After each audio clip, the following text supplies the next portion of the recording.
Praise the lord. Krupa holy spirit fire power ministry తరపున మీ అందరికీ శుభాభివందనములు.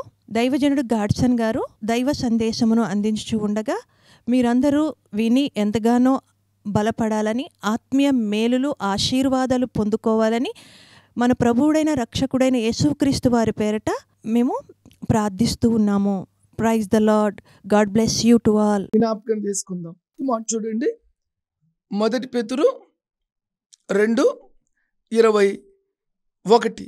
క్రీస్తు కూడా మీ కొరకు బాధపడి మీరు తన అడుగు జాడలందు నడుచుకున్నట్లుగా మీకు మాదిరిగా ఉంచిపోయెను. ఆమెన్. హల్లెలూయా చెప్దామా? దేవునికి స్తోత్రం కలుగునుగాక. ఎంత మంచి మనస్సాక్షి ప్రభు కలిగి ఉన్నాడో ఆ మనస్సాక్షిలో ఒక భాగాన్ని మనము అనుభవించినట్లయితే భూమి మీద మన తరములో మన జీవితంలో దేవుడి కృప ఎప్పటికీ కూడా నిరర్ధకము కాదు అని ప్రభు పేరుతో మనవి చేస్తున్నానండి. ఇందులో ఇంకొక మాట కూడా నేను మీతో పంచుకోవాలని ఆశ కలిగి ఉన్నానండి. యేసుప్రభ అంటే కాదు కానీ దేవుడి వాక్యానుసారంగా జీవించుటకు నువ్వు ఎప్పుడైతే త్రిప్పబడతావో దేవుడి చిత్తము జరుగుతుంది, దేవునికి నిన్ను బట్టి ఘనత కలుగుతుంది, నువ్వు పిలువబడ్డ పిలుపు కూడా పూర్తవుతుంది. ప్రియమైన బిడ్డలారా, ఏంటి ఈ మాట అంటే చూడండి, క్రీస్తు కూడా మీ కొరకు బాధపడి, అంటే నీ ఎన్ని పాపాలు చేస్తావో, ఎన్ని తప్పిదాలు చేస్తావో, ఎంత విరోధంగా ఉన్నావో, ఎంత క్షమించలేని వ్యక్తివో, ఎంతో భయంకరమైన లోకంలో మనం జీవించామో వాటి విషయంలో దేవుడు మనల్ని శిక్షించగా కృప చూపించి ప్రేమించి క్షమించి మన పాప శాపములు యావత్తు కూడా ఆయన తన మీద వేసుకున్నాడు కాబట్టి ఆయన మనల్ని భరించాడు అని రాయబడింది. ప్రియమైన బిడ్డలారా, ఈ మాటలో లోతైన మాట అంటే చూడండి, క్రీస్తు కూడా మీ కొరకు బాధపడి మాట చెప్తే భరించి మనల్ని భరించాడంట. మనం చేసిన క్రియలను దేవుడు భరించాడంట. దేవుడికి విరోధముగా తిరుగుబాటు చేసిన దేవుడు భరించాడంట. మనము ఎంతమందికి ఎన్నో బాధలు కలగజేస్తాము, దానంతా కూడా దేవుడు చూచి భరించి నీ జీవితాన్ని మార్చుడికే దేవుడు పిలుచుకున్నాడంట. అయితే దేవుడు అంటున్నాడు, నేను నిన్ను భరించాను. చూడండి మాట, క్రీస్తు కూడా మీ కొరకు బాధపడి మీరు తన అడుగు జాడలందు నడుచుకున్నట్లుగా మీకు మాదిరిగా ఉంచిపోయెను. చెప్పట్లు కొడదామా? దేవునికి స్తోత్రం కలుగునుగాక. ఆమెన్. God bless you. ఈ దీవెనలన్నీ కూడా నువ్వు పొందుకుందువుగాక. చిన్న ప్రార్థన. నీకు ఇచ్చిన రక్షణ నీ జీవితాన్ని మార్చివేస్తుంది. ప్రియమైన బిడ్డలారా, దేవుడి అడుగు జాడల్లో నువ్వు ఎప్పుడైతే అడుగులు వేయడం మొదలు పెడతావో దేవుడి ప్రణాళిక పూర్తవుతుంది. నీ జీవితంలో ఒక ధన్యకరమైన జీవితంగా మార్చబడుతుందండి. ఎప్పుడు కూడా మనం తప్పిదం చేసి దెబ్బలు తింటుంటాం, వ్యతిరేకిస్తూ ఉంటాం, ఈ లోకంలో గెలవాలని ఆశ కలిగి ఉంటాం. కానీ దేవుళ్ళో గెలవడం అంటే దేవుని వాక్యానికి లోబడమే దేవుళ్ళో గెలవడం. ప్రియమైన బిడ్డలారా, దేవుని అడుగు జాడల్లో మనం ఎప్పుడైతే అడుగులు వేసేటువంటి వ్యక్తులుగా ఉంటామో, ఆ మార్గంలో నడిచేటువంటి వ్యక్తులుగా ఉంటామో నిజంగా మన జీవితం గొప్పగా ఉంటుంది. ఒక మాట మార్చి చెప్పంటే ఒక అద్భుతమైన మాట చెప్తాను. అందరూ ఘనత, ఖ్యాతి, గొప్ప మేళ్ళు, గొప్ప ఇది కావాలని అనుకుంటారు, కానీ దేవుడు వాక్యానుసారంగా జీవించి నీకు మహిమ తేవాలి ప్రభా అనుకునే వాళ్ళు చాలా తక్కువ మంది ఉంటారండి. కానీ ఈ వాక్యం ఏం చెప్తుంది తెలుసా? ఈ లోకంలో మంచి మనస్సాక్షి కలిగిన వారంట బాధలన్నీ అనుభవించినా కూడా క్షమించే మనస్తత్వం కలిగిన వారు ఉంటారంట. వారు క్రీస్తు యొక్క అడుగు జాడల్లో అడుగులు వేస్తూ యేసు ప్రభు వారిని ఏ విధంగా క్షమించి ప్రేమించారో, ఏ విధంగా దేవుడు వారికి మంచి మనస్సాక్షిని ఇచ్చారో ఆ మనస్సాక్షి వారి ద్వారా, వారి సాక్ష్యం ద్వారా, వారి క్రియలతో కూడిన జీవిత విధానాన్ని బట్టి అనేకులు కూడా చూచి ఆశ్చర్యపోయే విధంగా దేవుడు వారిని నిలబెట్టాడు. ఆమెను చెప్దామా? దేవునికి స్తోత్రం కలుగునుగాక. అందుకే మనము యేసుక్రీస్తు యొక్క అడుగు జాడల్లో నడవవలసిన వారమే ఉన్నాము. ఛాలెంజింగ్తో కూడిన మాట. నీ ఆత్మీయ జీవితంలో అట్టి మనస్సాక్షుడు కలిగి ఉంటే నువ్వు ధన్యుడివి, ధన్యురాలివి. ఈ మాట చెబుతున్నప్పుడు దెబ్బలు తినేదానికా లేకపోతే మంచి చేసి అనుభవించేదానికా అని నువ్వు అక్కడక్కడి మనస్సును మార్చుకున్నట్లయితే దేవునితో కూడా నువ్వు కలిసి నడవలేవు. ప్రియమైన బిడ్డలారా, ఇది నువ్వు చాలా జాగ్రత్తగా గమనించాల్సినటువంటి మాట. నీ భక్తి గొప్పగా ఉండాలన్నా, నీ ద్వారా దేవుడి గణనామానికి మహిమ కావాలి అన్నా, నీది ఒక రాజమార్గంగా ఉండాలి అన్నా, నువ్వు గొప్ప మనసు కలిగిన వ్యక్తివి, దేవుని శక్తి కలిగిన వ్యక్తివి, ఓర్చుకునే వ్యక్తివి, ఇవన్నీ ఘనమైన కిరీటాలు నీ తల మీదకి రావాలి అన్నా కూడా నీవు దేవుడి వాక్యానుసారంగా అడుగులు వేసేటువంటి వ్యక్తివై ఉండాలి. అడుగులు వేసేటువంటి వ్యక్తివే ఉండాలి. అంటే దినదినము సిలువ వేయబడ్డ క్రైస్తవ జీవితం. ఆమెను చెప్దామా? అద్భుతంగా ఉంటుందండి. ప్రతి అవమానం, ప్రతి వెనుక, ప్రతి విరోధం, ప్రతి పోరాటం, ప్రతి నింద, దీని వెనుక క్రైస్తవుడు ఏ విధంగా మార్చబడతాడంటే దేవునికి మహిమ తెచ్చేవాడిగా మార్చబడతాడు, దేవుని చూపించే వ్యక్తిగా మార్చబడతాడు, దేవుని కొరకు రోషం కలిగిన వ్యక్తిగా మార్చబడతాడు, మంచి మనస్సాక్షి కలిగిన వ్యక్తిగా, చెడు చేయకుండా ఇప్పుడు ఈ పాపిష్టి లోక సమాజంలో దేవుని కొరకు దేవునితో నడిచి దేవుని ప్రేమను చూపించి మంచి మనస్సాక్షి కలిగి ప్రతి ఒక్కరికి కూడా మేలు చేసే వ్యక్తిగా ఉంటాడు. ఆ వ్యక్తి నీవే. మంచి మనస్సాక్షి కలిగిన వ్యక్తివైతే, క్రీస్తు మనస్సాక్షి కలిగిన వ్యక్తివైతే నీ ద్వారా దేవునికి ఎంతో మహిమ అని ప్రభు పేరుతో మనవి చేస్తూ ఉంటున్నాను. ప్రియమైన బిడ్డలారా, చూద్దాం ఇంకో మాట. ఈ మాట చూడండి, మన జీవితం మొత్తం కూడా ఇక్కడ రాయబడింది. మంచి మనస్సాక్షి కలిగిన వ్యక్తి యొక్క జీవితం ఎలా ఉండాలో ఇక్కడ రాయబడింది. ప్రియమైన బిడ్డలారా, ఈ మాట చూడండి. ఆయన పాపము చేయలేదు, ఆయన నోట ఏ కపటము కనబడలేదు. ఆమె చెప్దామా? ఇక్కడ నటన జీవితం చోటు లేదు. కఠినంగా చెప్తున్నా, ఖచ్చితమైన మాట చెప్తున్నా. బయటికి సహిస్తూ లోపలికి తిట్టుకునేటువంటి వ్యక్తిత్వం కలిగిన వ్యక్తులుగా ఉండడం దేవుని చిత్తం కాదు. నీ నిందను, నీ బాధను, నీ అవమానాన్ని, నీ విరోధములను, నీ వ్యతిరేకతలను ఎంతగా సహిస్తున్నావో యావత్తును కూడా దేవుడు చూస్తూ ఉన్నాడు. కాబట్టి దానికి రావాల్సిన ప్రతి విధమైన దీవెన నీ మీదికి రెండంతలుగా వస్తుంది. డైరీలో రాసి పెట్టుకో ప్రియమైన బిడ్డలారా. ఇది నువ్వు సహించగలిగిన వ్యక్తిగా నువ్వు ఉండాలి. నువ్వు సహించినప్పుడే ఆ తరువాత పొందుకోవే దేవుని దీవెనలు చూస్తే ఊహకందవు. నా క్రైస్తవ జీవితంలో యేసుక్రీస్తు నమ్ముకున్న తర్వాత ఒక పోలీస్ కానిస్టేబుల్ యేసుక్రీస్తు నమ్ముకున్నానంటే నా ముఖాన్ని ఎంగిలి వేశాడండి. అలా తుడుచుకున్నాను. ఏంటేసయ్యా? అతను దాన్ని, ఏం బాబా ఎంగిలి మూసావంటే, నువ్వు మాలోడిగా మార్చబడినవరా, యేసుప్రభువుని అంగీకరించవరా అని ముఖాన్ని దూషించినా కూడా అలా తుడుచుకొని మౌనంగా బయటికి వెళ్ళానండి. ఈరోజు దేవుడు నన్ను ఒక స్థితిలో పెట్టాడు. ఆ వ్యక్తిని నేను చూసినప్పుడు నాకే బాధ అనిపిస్తుంది.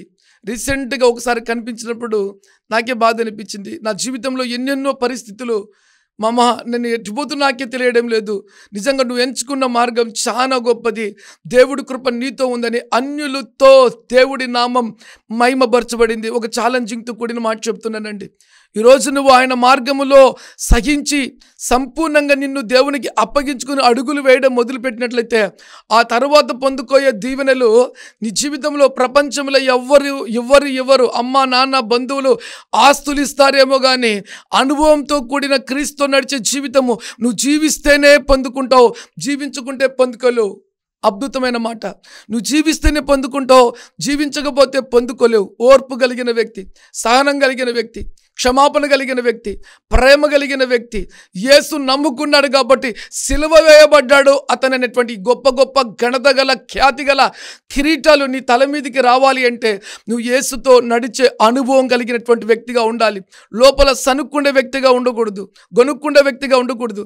కొన్ని అననుకూల పరిస్థితులు దేవుడు నీ జీవితంలోకి అనుమతిస్తే ఓర్చుకోలేకపోతే దేవుడి నామానికి అవమానం నిన్ను బట్టి, సహించలేకపోతే దేవుడికి అవమానం నిన్ను బట్టి, ప్రేమించలేకపోతే దేవునికి అవమానం నిన్ను బట్టి. అందుకే అంతరంగములో సిలువ రక్తముతో నువ్వు కడగబడిన వ్యక్తివైతే, పాపములు కొట్టివేయబడిన వ్యక్తివైతే ఎదుటి వాళ్ళు నీ విషయంలో చేసేటువంటి విషయాలు కూడా నువ్వు క్షమించే, ప్రేమించే గొప్ప మనసు కలిగిన వ్యక్తిగా నువ్వు ఉంటావు. ప్రియమైన పిల్లలు, ఇది ఒక అద్భుతమైన దైవ శక్తితో కూడిన మాట. గమనించండి, ఈ మాట చూడండి. నీ జీవితంలోకి విపత్తులు ఎదురైనప్పుడు లోపల కపటం పెట్టుకుంటే నువ్వు క్రైస్తవుడివి కాదు. ఈ మాట మళ్ళీ నేను మీతో పంచుకుంటాను. ఆయన దూషింపబడి బదులు దూషించను లేదు, ఆయన శ్రమ పట్టబడి బదులు బెదిరింపగా న్యాయముగా తీర్పు తీర్చు దేవునికి తన్ను తాను అప్పగించుకొనెను. ఈ మాట మనం గమనించినట్లయితే రెండు మాటలు ఉన్నాయి ప్రియమైన బిడ్డలారా. ఈ మాటలు ఏంటంట? ఆయన దూషింపబడి దూషింపలేదు. మంచి మనస్సాక్షి కలిగిన వ్యక్తి దూషించబడినా కూడా దూషించడు. ఇది క్రైస్తవులకు ఒక అద్భుతమైన దీవెన, ఇది క్రైస్తవులకు అద్భుతమైన ఆశీర్వాదం. ఈ ఆశీర్వాదాన్ని మనం త్రోసివేయకూడదు ప్రియమైన బిడ్డలారా. తిరిగి మనం దూషించామనుకో, ఒక సామెత లోకంలో ఉంది. ఇద్దరు కొట్లాడుకుంటూ ఉంటే గనా, ఇద్దరిది తప్పైతే గనా ఒక మాట అంటూ ఉంటారు, రెండు గాడిదలే, లేకపోతే రెండు ఇంకో మాట మాట్లాడుతూ ఉంటారు ప్రియమైన బిడ్డలారా. అలాంటి జీవితం మన జీవితంలో ఉండకూడదు. ఉండడం దేవుని చిత్తం కాదు. అందుకే దేవుని వాక్యం చెప్తుంది ప్రియమైన బిడ్డలారా, ఆయన దూషింపబడి బదులు దూషింపలేదు, ఆయన శ్రమ పట్టుబడి బెదిరింపగా న్యాయముగా తీర్పు తీర్చి దేవునికి తాను అప్పగించుకొను. ఇక్కడ చూసినట్లయితే శ్రమ పెట్టబడిన తర్వాత శత్రువాన్ని కలిగి వారిని శపించినట్లుగా లేదు. నీ జీవితంలో కూడా శపించే తత్వం ఉండకూడదు. దేవుని వాక్యం చెప్తుంది, నిన్ను వలె నీ పొరుగు వారిని ప్రేమించమన్న ప్రవచనం నీ ద్వారా నీ జీవితంలో నీ ఆయాములో నెరవేర్చిన వ్యక్తిగా ఉన్నట్లయితే నువ్వు ధన్యుడివి, ధన్యురాలు. అందుకే దేవుని వాక్యం చెప్తుంది, మంచి మనస్సాక్షి కలిగిన వ్యక్తివైతే క్షమిస్తావు, మంచి మనస్సాక్షి కలిగిన వ్యక్తివైతే ప్రేమిస్తావు. మంచి మనస్సాక్షి కలిగిన వ్యక్తిగా నువ్వు మార్చబడాలంటే దేవుడి వాక్యపు లేఖనపు లోపల నువ్వు ఉన్నట్లయితే, వాక్యానికి భయపడినట్లుగా ఉన్నట్లయితే, క్రీస్తు నడవాలి అని నువ్వు అనుకున్నట్లయితే, ఆ లేఖనములకు లోబడి నీ జీవితాన్ని మార్చుకుంటూ నువ్వు ఒక అద్భుతమైన క్రీస్తు అనే బండ మీద నిలబడిన వ్యక్తిగా నువ్వు ఉంటావు. అది దేవుని కృపే. ఆ కృపను వ్యర్థం చేసుకోలేదు కాబట్టి తరువాత నీ జీవితంలో పొందుకోయే మేలను చూసి నిలబడ్డావు. పగ తీర్చుకోకుండా నిలబడ్డావు, కక్ష తీర్చుకోకుండా నిలబడ్డావు, అంతరంగంలో కపటం లేకుండా జీవించడం మొదలు పెట్టావు. కాబట్టి నీ జీవితం ఎంతో ఫలభరితమైన జీవితంగా మార్చబడిందని ప్రభు పేరుతో మనవి చేస్తున్నాను. ప్రియమైన బిడ్డలారా, ఈ మాటను మళ్ళీ చూద్దాం. మనము ఇక్కడ చూడండి, న్యాయముగా తీర్పు తీర్చి దేవునికి తాను అప్పగించుకొనును. మన జీవితంలో కూడా జ్ఞాపకం ఉంచుకోవాలి, కొన్ని సందర్భాలు అననుకూలంగా ఉన్నప్పుడు న్యాయముగా తీర్పు తీర్చి దేవునికి మనము అప్పగించుకోవడం ఎంతో ఎంతో ఎంతో దీవెనకరమైనది అని ప్రభు పేరుతో మనవి చేస్తున్నాను. ప్రియమైన బిడ్డలారా, 24వ వాక్యాన్ని కూడా మనం జ్ఞాపకం చేసుకుందాం. ఏంటి 24వ వాక్యం? మనము పాపం విషయమై చనిపోయి నీతి విషయమై జీవించినట్లు ఆయన తానే తన శరీరం యందు మన పాపములను మాని మీద మోసుకొనెను. ఈ మాట మనం బాగా హృదయంలోకి రాసుకున్నట్లయితే, హృదయములో ముద్రింపబడినట్లయితే మన బ్రతుకులే మారిపోతాయండి. క్రైస్తవులు అంటే ఇలా ఉంటారా, దేవుని నమ్ముకుంటే ఇలా ఉంటారా అని ఒక్క వ్యక్తి ద్వారా దేవుడి నామానికి ఎంతో గొప్ప మహిమ ఉంటుందండి. ఎంతో గొప్ప మహిమ ఉంటుంది, ఎంతో గొప్ప మహిమ. నిజంగా ఒక్క వ్యక్తిని బట్టి దేవునికి ఎంత మహిమ కలగాలని దేవుడు ఆ వ్యక్తిని పిలుచుకున్నాడంటే ఆశ్చర్యం కలిగిస్తుంది. ప్రియమైన ఈ ఒక్క మాటలో దేవుని శక్తిని నువ్వు గన గ్రహించి నీ హృదయములకి తీసుకొని నువ్వు బ్రతకడం మొదలుపెట్టినట్లయితే నీవు ఈ భూమి మీద ఎక్కడున్నా కూడా నిన్ను బట్టి దేవునికి మహిమే మహిమే మహిమే మహిమే. ఈ మాట చూడండి ప్రియమైన బిడ్డలారా, మనము పాపం విషయమే చనిపోయి యేసుక్రీస్తు నమ్ముకున్నామంటే సరిపోదండి. రెండవది, మంచి మనస్సాక్షి కలిగిన వ్యక్తులుగా ఉన్నాము అంటే పాపము విషయమై చచ్చిపోయిన వారిగా మనం బ్రతకాలి. అది మెయిన్ ఇంపార్టెంట్. నువ్వు యేసు ప్రభువు నమ్ముకున్నామండి, పాపం విషయం చచ్చిపోయి ఉంటే లేదు, అక్కడ దేవుని నామం మహిమపరచబడదు. రెండవది, దేవుని బలమైన భీకర అద్భుతమైన కార్యాలు నీ జీవితంలో జరగవు. ఎందుకంటే ఆ పాపాన్ని నువ్వు గెలవలేకపోతున్నావు. ఎందుకంటే దేవుడి వాక్యానికి నువ్వు లోబడలేదు కాబట్టి దేవుడి చిత్తం నీ జీవితంలో జరగలేదు. మీరు అనొచ్చు, వ్యభిచరించలేదు, దొంగలించలేదు, నేను ఇంకా లోక సంబంధంగా చెడు క్రియలు చేయలేదని నువ్వు అనొచ్చండి. కానీ దేవుని వాక్యం ఏం చెప్తుంది తెలుసా? ఒక అద్భుతం అండి. ఒక మంచి జీవితం జీవించే విషయంలో నీ జీవితంలో ఎన్నో భయంకరమైన అనుకూల పరిస్థితులు వస్తాయి. నువ్వు ఆదివారం మందిరానికి వెళ్ళి బల్లలో పాలు పంపులు పొందుకుంటూ బాప్తిసం తీసుకుంటూ అర్పణలు ఇస్తూ ఆదివారం మందిరానికి పోయినా నీ జీవితంలో ఎదురయ్యే పోరాటం, ఎందుకంటే నువ్వు లోకంలో ఉంటావు, రకరకాల విపత్తులు ప్రతిరోజు నీ జీవితంలో చూడాల్సిందే. నీ జీవితంలో ప్రతిరోజు చూసేటప్పుడు నువ్వు ఎంతో మందిని సహించాలి, క్షమించాలి, ప్రేమించాలి. అది మాట రావచ్చు, అది కుటుంబంలో రావచ్చు, కాలేజీలో రావచ్చు, ఉద్యోగం చేసే చోట రావచ్చు, లేకపోతే బంధువుల చోట రావచ్చు. ఎక్కడికి వెళ్ళినా కూడా నీకు ఘన విజయము కావాలి అంటే నీలో పాపము లేని వ్యక్తిత్వం కలిగిన వ్యక్తిగా ఉండుటకు లోకములో ఉన్న వ్యక్తులు నిన్ను అననుకూల పరిస్థితులు కూడా అనేక సందర్భాలలో నీ మీదికి వారు విరుచుకుపడినప్పుడు, లేకపోతే వారు వ్యతిరేకించినప్పుడు నీవు వారిలాగా కాకుండా ఒక మంచి మనస్సాక్షి కలిగిన వ్యక్తిగా ఉన్నట్లయితే, అదే పాపము చేయాలనే ఆలోచన లేకుండా, పాపానికి హృదయంలో చోటు లేకుండా, వ్యతిరేకతకు హృదయంలో చోటు లేకుండా సమర్పించబడిన వ్యక్తిగా, నీ కొరకు కలవరి సిలువలో బలియాగముగా మార్చబడ్డ యేసుక్రీస్తును, ఆ సిలువ యాగాన్ని నీ హృదయంలో ప్రతిష్ఠించుకున్న వ్యక్తివైతే తిరిగి నువ్వు యుద్ధము చేసేటువంటి వ్యక్తిగా ఉండవు. ప్రజల విషయంలో, లోకం విషయంలో, దేవుడి విషయంలో సహించే వ్యక్తిగా ఉంటావు, ఓర్చుకునే వ్యక్తిగా ఉంటావు, క్షమించే వ్యక్తిగా ఉంటావు, ప్రేమించే వ్యక్తిగా ఉంటావు. లోపల నువ్వు యేసుక్రీస్తుని అంగీకరించిన తర్వాత సంపూర్ణంగా ఆ పాపపు ఆనవాళ్ళు నీలో నుంచి బయటికి వచ్చాయా లేదా అనేది చాలా ప్రాముఖ్యమైనది. మంచి మనస్సాక్షి కలిగిన వ్యక్తిగా నువ్వు మార్చబడాలి అంటే యేసు రక్తముతో కడగబడిన తరువాత నీ అంతరంగములో పాపపు తలంపులు, పాపపు ఆలోచనలు, శత్రువులాగా విరోధత్వంతో కూడినటువంటి క్రియలు నీ అంతరంగంలో ఉండడం దేవుని చిత్తం కాదు. ఒకవేళ అవి ఉన్నాయనుకోండి, దేవునితో కూడా నువ్వు నడవలేవు. ఒకవేళ అలాంటి క్రియలు ఉన్నాయనుకోండి, నీవు లోక సంబంధమైన వ్యక్తివే కానీ దైవ సంబంధమైన వ్యక్తివి కాదు కాదు కాదు. అందుకే ఈ వాక్యం సెలవిస్తుంది. ప్రియమైన బిడ్డలారా, ఈరోజు మనం చూసినట్లయితే ఎంతోమంది దేవుని నమ్ముకున్నామని చెబుతూ అంతరంగంలో రహస్య తప్పిదాలు, పాపాలను కలిగి వాళ్ళు పడిపోతూ దేవునికి అవమానం తీసుకొచ్చేటువంటి వ్యక్తుల్ని ఎంతోమంది మనం చూస్తున్నాం. కానీ ఒక ఛాలెంజింగ్తో కూడిన నిర్ణయం ఏంటి తెలుసా? చావు ద్వారైనా బ్రతుకు ద్వారైనా దేవుడు నాకు ఇచ్చిన రక్షణ నేను కాపాడుకుంటాను, నా దేవునికి అవమానం తీసుకొచ్చి పెట్టనని ఒక బలమైన తీర్మానం నువ్వు తీసుకున్నట్లయితే నీ జీవితాన్ని బట్టి దేవునికి మహిమ. ఈ లోకంలో దేవుడి ఇచ్చిన కృపను కాపాడుకున్న వ్యక్తిగా ఉంటావు. నీవు ధన్యుడివి, ధన్యురాలివి. చూడండి ఈ మాట, మన పాపముల విషయమే చనిపోయి నీతి విషయమే జీవించినట్లు ఆయనే తన శరీరము యందు మన పాపములను మాని మీద మోసుకొనెను. ఈ మాట చూడండి, మన పాపముల నిమిత్తం ఆయన చనిపోయినాడు అంటే ఇక నేను పాపము లేని వాడిగా దేవుడు చేశాడు అంటే నీ ఆత్మీయ స్థితి ఎలా ఉండాలి? నీవు పాపం చేసి ఒక వ్యక్తిని మర్డర్ చేసావు. ఏంటి? నీ పాపాల నిమిత్తం కలువరి సిలువలో నీ పాపాలు నీ మీద వేసుకోకుండా ఆయనే బలియాగముగా మార్చబడ్డాడు. నిన్ను బట్టి ఆయన చనిపోయినాడు. ఆ సత్యము నీ అంతరంగంలో ఒక బలమైన రీతిగా ముద్రించబడినట్లయితే ఈ జీవితంలో ఇక పాపపు ఆనమాలు ఎప్పుడు కూడా ఉండవు. ఒక పరిశుద్ధమైన జీవితం జీవించాలి అనేటువంటి ఒక మంట నీలో పుడుతుంది. మంచిగా దేవుని సాక్ష్యాన్ని కలిగి ఉండాలనేటువంటి ఒక మంట నీలో పుడుతుందని ప్రభు పేరుతో మనవి చేస్తుంటున్నాను. ప్రియమైన బిడ్డలారా, ఇక్కడ ఈ మాట మళ్ళీ చూడండి, అద్భుతమైన మాట. మన పాపముల విషయమై చనిపోయి నీతి విషయమై జీవించినట్లు, మనము నీతి విషయమై జీవించినట్లు అంట. మనం పుట్టుక మన జీవితం ఏంటంట? క్రైస్తవ జీవితం ఒక నీతివంతమైన జీవితం. చెవులు కొట్టి దేవుని కనపరుద్దామా? పాపము చచ్చిపోయింది కాబట్టి, పాపం ప్రభు తీశాడు కాబట్టి మనకు విమోచన దొరికింది, విడుదల దొరికింది, దీవెన దొరికింది, ఆశీర్వాదం దొరికింది. ఇప్పుడు ఒక అద్భుతమైన జీవితం మనం జీవిస్తున్నాం తెలుసా? ఏ జీవితం తెలుసా?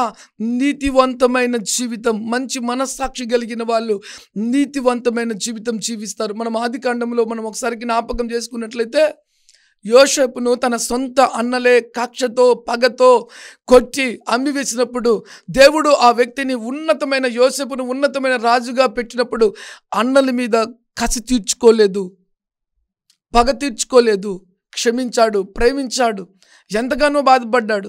దేవుడు నాకు మేలు కొరకే ఈ దీవెన పెట్టాడు, ఆశీర్వాదం కొరకే నేను శ్రమపడ్డబడ్డాను, నేను దేవుడి వాక్యానుసారంగా జీవించాను కాబట్టి నాకు ఇంత గొప్ప ధన్యత ఇచ్చాడని యోసేపు ఎంతగానో దేవుని మహిమపరిచాడు. ప్రియమైన బిడ్డలారా, గమనించవలసినటువంటి చాలా ప్రాముఖ్యమైన మాట, క్రైస్తవ జీవితం ఒక నీతివంతమైన జీవితం. ఎవరికి ఏ హాని చేయని వాడే క్రైస్తవుడు. ప్రతి బిడ్డ మేలు కోరేటువంటి వాడే క్రైస్తవుడు. ప్రతి బిడ్డను ప్రేమించేవాడే క్రైస్తవుడు. క్రీస్తు కొరకు సహించిన వాడే క్రైస్తవుడు. క్రీస్తుతో నడిచేవాడే క్రైస్తవుడు. దేవుని వాక్యానుసారంగా మనము బ్రతికినట్లయితే మన మట్టి దేవునికి మహిమ కలుగుతుంది. దేవుని బిడ్డలారా, ఈ మాట చూడండి, నీతి విషయమే జీవించినట్లు ఆయన తానే తన శరీరం మీద మన పాపములను మాని మీద మోసెను. ఆయన మాని మీద ఎందుకు మోసాడు మన పాపములంటే మనం నీతివంతమైన జీవితం జీవించేదానికే. కాబట్టి యేసు రక్తముతో కడగబడిన తర్వాత నీ జీవితం చాలా విలువైనది. ఆ జీవితము యేసుతో నడిచేటువంటి జీవితము నీతివంతమైన జీవితము. ఆయన పొందిన గాయముల చేత మీరు స్వస్థత నొందుదురు. ఈ మాట చూడండి, మీరు గొర్రెవలే దారి తప్పిపోయితారు కానీ ఇప్పుడు మీ ఆత్మల కాపరి అధ్యక్షుడైన ఆయన వైపు మళ్ళీ ఉన్నారు. ఒకప్పుడంట దారి తప్పిపోయినామంట. అయితే ఇప్పుడు దేవుని వాక్యం చెప్తుంది, ఆ యొక్క గొర్రెల కాపరైన యేసు వైపు మనము మరలినట్లయితే మన జీవితాలు ఎంతో దీవెనకరంగా ఉంటాయి. ఒకప్పుడు జీవితం వేరు, ఇప్పుడు జీవితం వేరు. మంచి మనస్సాక్షి కలిగిన వ్యక్తిగా ఉన్నట్లయితే నువ్వు ఎక్కడికి వెళ్ళినా కూడా నా యేసయ్య నీతో వస్తాడు. నీకు ఘనత, పేరు, ఖ్యాతిని, హెచ్చింపును దేవుడు నీకు ఇస్తాడు. ప్రియమైన బిడ్డలారా, ఆమేన్, హల్లెలూయా. ఈ మాట మనం చూద్దాం. అపోస్తలుల కార్యములు 24వ అధ్యాయం 16వ వాక్యం. ఈ విధమున నేనును దేవుని ఎడలను మనుషుల ఎడలను ఎల్లప్పుడూ నా మనస్సాక్షి నిర్దోషంగా ఉండినట్లుగా అభ్యాసం చేసుకొంచున్నాను. అపోస్తలుడైనటువంటి పౌలు బ్రతికే జీవితంలో పిలువబడ్డ పిలుపుకు లోబడాలి. నేను నా దేవుని వాక్యానికి విరోధంగా జీవిస్తే నా జీవితంలో తిరిగి మళ్ళీ నాకు చెడ్డ పేరే. అపోస్తలుడైన పౌలు దేవుని ఎరుగొకతలికి నేను మునుపు దూషకుడును, హింసకుడును, హంతకుడును అన్నట్టుగా మాట్లాడతాడండి. కానీ దేవునిచే పిలువబడిన తర్వాత నేనేమై ఉన్నానో అది దేవుని కృపే. తన ప్రాణం ఇచ్చుటకు సిద్ధపాటు కలిగినటువంటి వ్యక్తిగా మార్చబడ్డాడు. మీరు గమనించినట్లయితే దేవుని గ్రంథంలో ఒక మంచి మనస్సాక్షి కలిగి దేవుని చిత్తం చేటుకు అపోస్తులు, మరి 12 మంది శిష్యులు, ప్రవక్తలు, ఇలా దేవుని బిడ్డలు ఎంతోమంది దేవుని బిడ్డలారా తన జీవితాలను ప్రభు కొరకు త్యాగం చేశారండి. వారు ప్రాణాలు పెడితే కానీ, వారు సహించుంటే కానీ, వారు క్షమించుంటే కానీ, వారు మంచి మనస్సాక్షి కలిగి ఉంటే కానీ ఈరోజు ప్రపంచంలోకి అంతటికీ సువార్త ప్రాకింది. ఇప్పుడు దేవుని బిడ్డలారా, వాళ్ళు తెచ్చారు, వాళ్ళు సమర్పించబడ్డారు, మంచి మనస్సాక్షి కలిగిన వ్యక్తులుగా ఉన్నారు. చెరసాలలో వేశారు, కొరడా దెబ్బలు కొట్టారు, భయంకరమైన నూనెలో వేశారు, సింహాలకు బలిగా అర్పించారు. ఇలా చెప్పుకుంటూ పోతే ఎంతోమంది దైవజనులను, దేవుని సేవకులను, దేవుని ప్రవక్తలను హింసించి వెంటాడి పగతో, కక్షతో భయంకరంగా వారిని చంపినా కూడా వారు మంచి చేశారు కానీ చెడు ఎప్పుడు చేయలేదండి. ఎందుకు తెలుసా? వారు క్రైస్తవులుగా మార్చబడిన తర్వాత మంచి మనస్సాక్షి ఎరిగిన వారై ఆ మనస్సాక్షితో వారు జీవించారు కాబట్టే వారు చనిపోయినా కూడా వారి సాక్ష్యం ఇప్పటికి కూడా చనిపోలేదండి. ఈరోజు క్రైస్తవులుగా మార్చబడిన తర్వాత నీ మనస్సాక్షి ఏ విధంగా ఉంది? చరిత్ర చెప్పుకునే విధంగా నీ మనస్సాక్షిని నీవు కాపాడుకుంటూ జీవించినట్లయితే నీ గురించి చరిత్ర చెప్పుకుంటుంది. ఇప్పుడు దేవుని బిడ్డలారా, పరీక్షించుకో. అందుకే అపోస్తలుడైన పౌలు చెప్తున్నాడు, నా మనస్సాక్షి దేవునికి విరోధంగా జీవించినట్లయితే నేను సహించలేను, క్షమించలేను. పౌలని నేను గర్విస్తాను, పౌలని నేను నా ఇష్టానుసారంగా జీవిస్తానని తన్ను తాను ప్రతిరోజు సెలవు వేసుకుంటూ, ఉపవాసాలతో నలగొట్టుకుంటూ, దేవుడి భయముతో రాత్రింపగళ్ళు ప్రయాసపడుతూ, ప్రార్థనతో, ఎన్నో భయంకరమైన శ్రమ అనుభవాలతో దేవునితో నడుస్తూ, దేవా నా అంతరంగాన్ని చూడు ప్రభువా, నాకు ఇచ్చిన కృప, నాకు ఇచ్చిన దర్శనం, నాకు ఇచ్చిన ప్రత్యక్షత, నాకు ఇచ్చిన పిలుపుని చూడు ప్రభువా అని తను నలగొట్టుకుంటూ దేవునితో సరిచేయబడుతూ ఉన్నాడు. రెండోది, లోకంలో కూడా తను జీవించే జీవితంలో ఎక్కడ ఒక మచ్చ తెచ్చుకునేటువంటి వ్యక్తిగా లేడండి. దేవుని వాక్యం చెప్తుంది, దేవుని ఎడలను మనుషుల ఎడలను మంచి మనస్సాక్షి కలిగిన వ్యక్తిగా జీవించాడండి. ఈరోజు మనం మంచి మనస్సాక్షి కలిగిన వ్యక్తులుగా ఉండాలి అంటే దేవునితో ఒక మంచి సంబంధాన్ని కలిగిన వ్యక్తులుగా ఉండాలి. దేవునితో కలిగి ఉన్నాము అంటే లోకంలో కూడా మనుషులతో కూడా ఒక మంచి సంబంధం కలిగిన వ్యక్తిగా ఉంటావు, కానీ చెడు సంబంధం కలిగిన వ్యక్తిగా ఉండవు. ఒకవేళ నీలో చెడు ఉన్నట్లయితే లోకం యావత్తు చెప్తుంది, యేసుక్రీస్తు అనంత గొప్ప దేవుని నమ్ముకున్నారు కానీ వీరి క్రియలు బాగోలేవు, వీరి పద్ధతులు బాగోలేవు. కోపం, ఆగ్రహం, ఆవేశం, విరోధము, చెడు తలంపులు, చెడు ఉద్దేశాలు, నిన్ను బట్టి ఇలా చెప్పుకోవడం నీకు ఇష్టమేమో పరీక్షించుకో. అదే దేవుడి వాక్యానికి నువ్వు లోబడిన వ్యక్తిగా ఉన్నట్లయితే ఒక మాటన్నా సహిస్తుంది, ఒక మాటన్నా ఓర్చుకుంటాడు, ఎదురు మాట్లాడే వ్యక్తి కాదు, దేవుని బట్టి అన్నీ ఓర్చుకుంటాడు అనేటువంటి ఘనత కావాలనో ఘనహీనత కావాలనో నువ్వు జీవించే జీవితాన్ని బట్టి ఉంటుంది. దేవుని బిడ్డలారా, ఆమెన్ చెప్దామా? హల్లెలూయా. దేవునికే సమస్తమైన మహిమ కలుగునుగాక. ఒక చిన్న సాక్ష్యాన్ని నేను మీతో పంచుకోవాలని ఆశ కలిగి ఉన్నాను. దేవుని బిడ్డలారా, ఒక చిన్న బిడ్డ ఒక ప్రాంతానికి అమ్మబడినప్పుడు ఆ బిడ్డ సండే స్కూల్కి వెళ్ళేది. దేవునిలో ఆత్మ సంబంధమైన వ్యక్తిగా చిన్నప్పుడే దేవునికి తన జీవితాన్ని ఇచ్చి విశ్వాసంతో నమ్మకంగా ఉండేది. దేవుని బిడ్డలారా, ఆ బిడ్డ అమ్మవేయబడిన తర్వాత కొంతమంది ఆ బిడ్డని తీసుకెళ్ళిన తర్వాత ఆ చిన్న బిడ్డతో విస్తారమైన పనులు చేయించుకుంటూ ఆ బిడ్డని బాగా కొట్టేవాళ్ళండి, బాగా చిత్రవద పెట్టేవాళ్ళు, బాగా కొట్టేవాళ్ళు, బాగా హింసించేటువంటి వాళ్ళు. వాళ్ళందరి విషయంలో ఆ బిడ్డ ఎంతగానో బాధపడి కుమిలిపోతూ బాధపడుతూ భయంకరమైనటువంటి పరిస్థితులు ఎదురవుతూ ఆ బిడ్డ చివరికి వాళ్ళు కొట్టి కొట్టి కొట్టి కొట్టి చివరికి ఆ బిడ్డ చనిపోయినటువంటి పరిస్థితికి వెళ్ళింది. అప్పుడు ఆ బిడ్డ చేతిలో ఒక పేపర్ పెట్టుకుంది, ప్రభా వీళ్ళందరూ నన్ను కొట్టారు, నేను వీరిని క్షమిస్తున్నా, నువ్వు కూడా క్షమించి వీరిని ప్రేమించి వీరికి రక్షణ ప్రభా అని ఆ యొక్క పేపర్ ఆమె చేతిలో పెట్టుకొని చివరి క్షణాల్లో ప్రాణం విడిచిందండి. ఆ పాపను ఎత్తుకుపోయేటప్పుడు ఆ చేతిలో ఏముందో చెయ్యి ఇలాగనే పట్టుకుందని కొంతమంది తీసినప్పుడు ఆ చేతిలో యేసయ్యా నన్ను ఈ విధంగా వీళ్ళు కొడుతున్నారు, వీరు నేను క్షమిస్తున్నా, వీరు రక్షించు ప్రభా అని రాసుకున్నటువంటి ఆ లెటర్ చూచి ఆ బిడ్డను తీసుకెళ్ళి ఎంతమంది చిత్రవద చేశారో, బాధ పెట్టారో, కొట్టారో వాళ్ళందరూ కూడా మారుమనసు పొందుకున్నారు, వారు రక్షించబడ్డారు. ఆ చిన్న బిడ్డ ద్వారా ఎంతోమంది మార్చబడ్డారు. ఎవరైతే ఆ బిడ్డ మీద చేయి వేసి నిందించి బాధ పెట్టి కొట్టారో వారందరూ గొప్ప సేవకులుగా మార్చబడ్డారు. ప్రియమైన బిడ్డారా, సహించగలిగిన వారమైతే గెలుస్తాం, ఓర్చుకున్న వాళ్ళనైతే గెలుస్తాం, ప్రేమించిన వారినైతే దేవునితో నడుస్తాం. దేవుని కొరకు అన్ని విషయాల్లో నమ్మకంగా ఉన్నట్లయితే దేవునితో నడిచిన వారిగా ఈ తరములో నిందారహితులుగా దేవుని చిత్తం చేయవారిగా చేసినటువంటి వారిగా మన జీవితాలు ఉంటాయని ప్రభు పేరుతో మనవి చేస్తుంటున్నాను. ప్రియమైన బిడ్డలారా, ఎందుకంటే జీవితం చాలా విలువైంది.